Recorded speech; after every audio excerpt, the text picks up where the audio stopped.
नमस्ते दोस्तों, मेरा नाम है डॉक्टर प्रीति मिश्रा दीक्षित। मैं एक फिजियोथेरेपिस्ट और कॉस्मेटोलॉजिस्ट हूँ।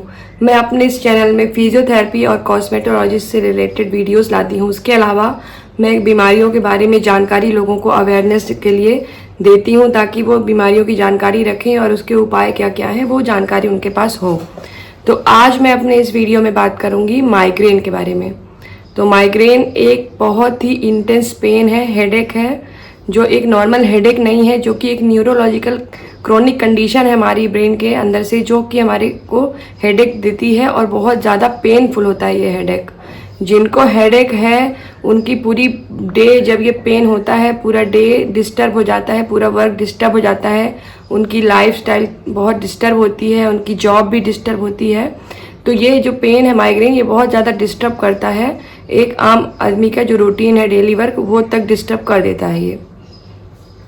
तो माइग्रेन में हमें ये पता होना चाहिए कि माइग्रेन होता क्यों है।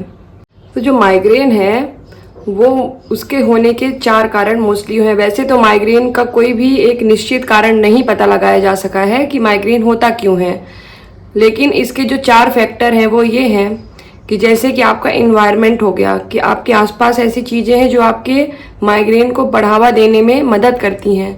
दूसरा है जेनेटिक। अगर किसी को जेनेटिक, घर में किसी को जेनेटिक बीमारी रही हो, जैसे किसी को उसके मदर या फादर में या किसी में ये माइग्रेन की बीमारी रही हो या सिर दर्द की बीमारी रही हो, तो उनमें भी आने की बहुत ज़्यादा चांसेस बढ़ जाती हैं।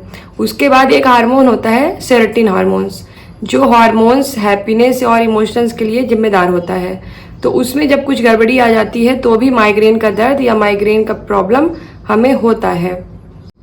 इसके अलावा जो ब्रेन में इलेक्ट्रिकल एक्टिविटी होती है, जो कि हमारे ब्रेन में चलती रहती है, वो अगर ए वायर हो जाए, थोड़ा सा भी उसमें डिस्टर्बेंस आ जाए, तो फिर हमें माइग्रेन का दर्द होने की बहुत ज़्यादा संभावना बढ़ जाती है। तो माइग्रेन होने के ये कारण होते हैं। और माइग्रेन होते हैं 2 तरह के। एक तो एपिसोडिक माइग्रेन होता है, दूसरा होता है क्रोनिक टाइप का माइग्रेन। तो एपिसोडिक माइग्रेन में क्या होता है कि अगर 15 से कम आपको अटैक आते हैं मंथ में, तो ये एपिसोडिक माइग्रेन कहा जाता है। और अगर 15 से ज़्यादा बार दर्द हो रहा है महीने में, तो ये एक क्रोनिक तरह का माइग्रेन बन जाता है, जो कि क्रोनिक बीमारी कहलाती है माइग्रेन की। तो 2 तरह के हो गए, एपिसोडिक माइग्रेन और ये क्रोनिक माइग्रेन। अब हम बात कर लेते हैं कि इसके सिम्टम्स क्या क्या हैं। तो देखिए, माइग्रेन में सबसे ज़्यादा तो बहुत इंटेंस पेन होता है, बहुत ज़्यादा तेज दर्द होता है सिर में। इसके साथ वॉमिटिंग भी आ सकती है, वॉमिटिंग होती है कई लोगों को। इसके साथ साउंड या तेज आवाज़ या रोशनी से भी बहुत ज़्यादा प्रॉब्लम होती है, दर्द बढ़ते हैं। तो जब आपको दर्द हो रहा हो उस वक्त भी रोशनी आपको बिल्कुल भी अच्छी नहीं लगेगी, बहुत तेज आवाज़ आपको और ज़्यादा पेन बढ़ाएगी। तो ये चीज़ें होती हैं। इसके साथ साथ विज़न में भी प्रॉब्लम आ सकती है, जैसे कि आँखों के आसपास कुछ स्पॉट टाइप के दिखने लगते हैं, या कुछ ना कुछ विज़न में भी प्रॉब्लम इसके साथ साथ आती है।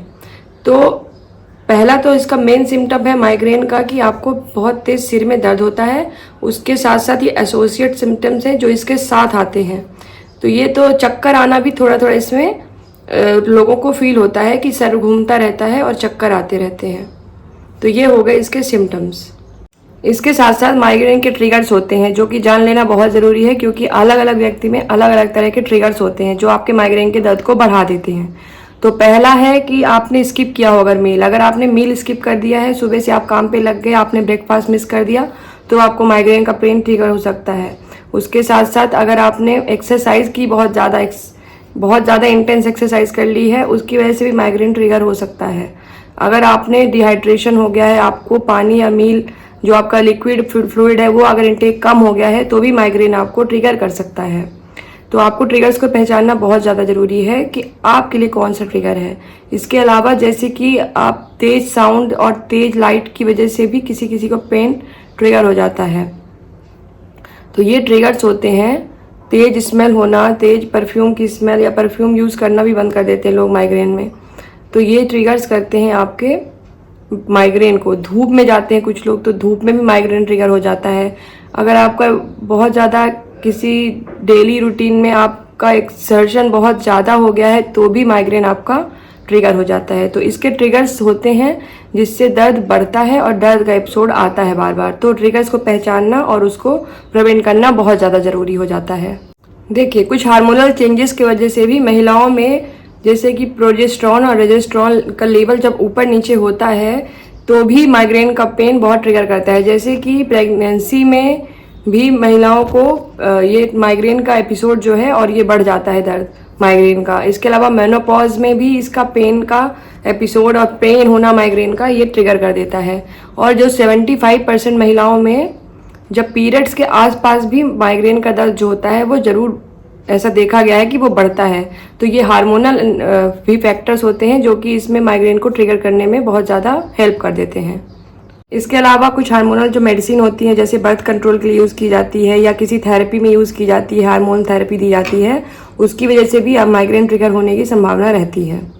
इसके अलावा सबसे ज़्यादा इम्पॉर्टेंट है स्ट्रेस। स्ट्रेस की वजह से माइग्रेन तो बिल्कुल ही ट्रिगर होता है, चाहे वो इमोशनल स्ट्रेस हो, रेगुलर स्ट्रेस आप ले रहे हो, आपको इरेगुलर स्लीप का प्रॉब्लम हो, आप अच्छे से नींद नहीं ले पाते हो, तो भी माइग्रेन की जो है ट्रिगर की संभावना बहुत ज़्यादा बढ़ जाती है। तो स्ट्रेस तो बहुत इंपॉर्टेंट इसमें रोल प्ले करता है आपका माइग्रेन को ट्रिगर। इसके अलावा वेदर होता है, जैसे बहुत इंटेंस ठंड पड़ रही है, बहुत तेज गर्मी पड़ रही है, हीट वेव्स आ रही हैं, माइनस टेम्परेचर पे चला गया है 1-2 पे, तो भी बहुत ज़्यादा ट्रिगर करता है आपका माइग्रेन। तो इसके अलावा सबसे मोस्ट आज का इम्पॉर्टेंट चीज़ हो गई है जैसे कि मोबाइल का यूज़ लोग करते हैं ज़्यादा, स्क्रीन का यूज़ बहुत ज़्यादा करते हैं, लैपटॉप हो गया, स्क्रीन, टीवी है ना, किसी भी तरह की स्क्रीन लाइट होती है, उससे आप ज़्यादा यूज़ करने से भी आपका ट्रिगर हो जाता है। अगर किसी को माइग्रेन की समस्या है तो देखिए माइग्रेन किसे हो सकता है, तो जो जेनेटिक, मैंने कहा ना जेनेटिक, अगर आपकी फैमिली में आपके मदर या फादर में किसी एक को अगर हो रहा है माइग्रेन की शिकायत है तो फिर आप में होने के भी 50% चांसेस होते हैं। अगर दोनों में हो गई है, मदर फादर दोनों में है, तो फिर 75% चांसेस होते हैं। और ये एक एज ग्रुप के साथ भी आते हैं, जैसे ये फर्स्ट टाइम अगर किसी का माइग्रेन अटैक होगा तो वो 15 से 16 साल की उम्र में भी स्टार्ट हो सकता है।